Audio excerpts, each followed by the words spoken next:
Calling all detectives. When a group of food processors met for a business conference, one of them ate his way into a charge of murder. That is the situation on this page from my casebook. The casebook of Jerry Browning, private detective. Believe me, Jerry Browning, private detective. In most cases, there's plenty of food for thought.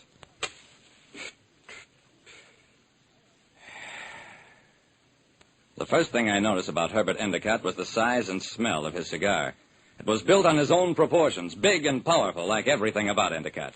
His fortune was huge, his house was practically a castle, and as for his ideas... Gigantic, that's me.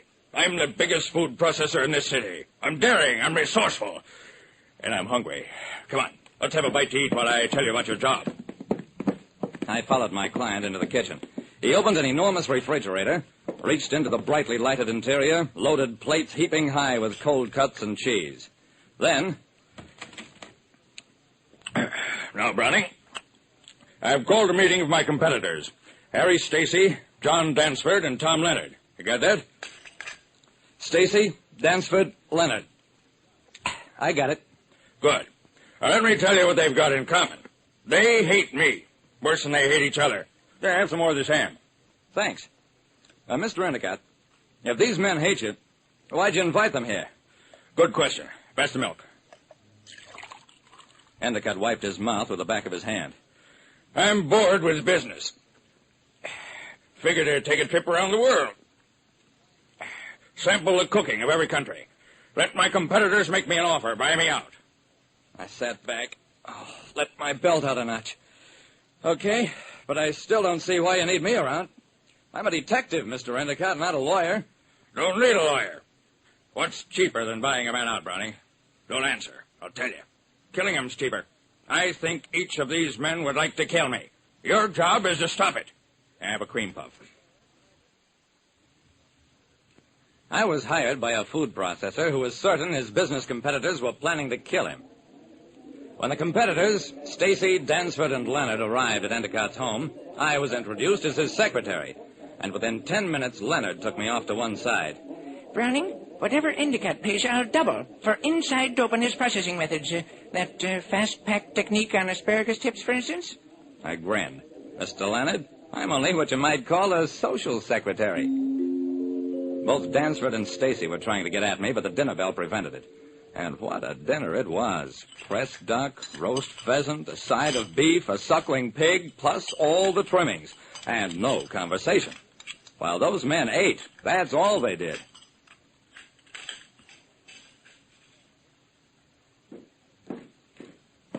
About 3 hours later, I tottered into the billiard room in the wake of my client and his 3 guests.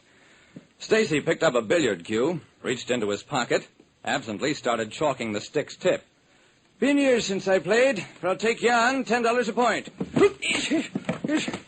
What a fight that started. I jumped in, pulled my client and his other 2 guests off Stacy. Come on, break it up, break it up.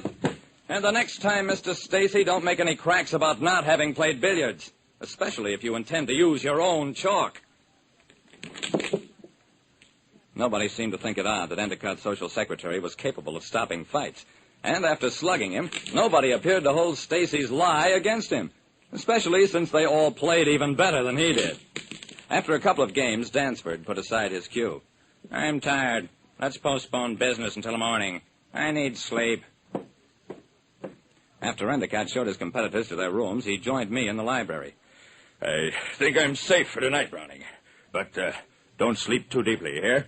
I never do. Good night, Mr. Endicott. I didn't go to bed at all. Made myself reasonably comfortable in a library chair. There wasn't a light on in the entire house. A couple of times as the hours passed, I thought I heard footsteps. But each time I investigated, I found nothing. It happened at 3:30. It was a revolver shot. And it came from the back of the house. I dashed out into the kitchen and met everybody else converging on it, except Mr. Leonard. He was there already, on the floor, dead of a bullet wound. I picked up the gun, sniffed it. Recently fired. Endicott came over to me, grabbed my arm. Browning, that shot was intended for me. Whoever killed Leonard thought it was me coming down here for a late snack.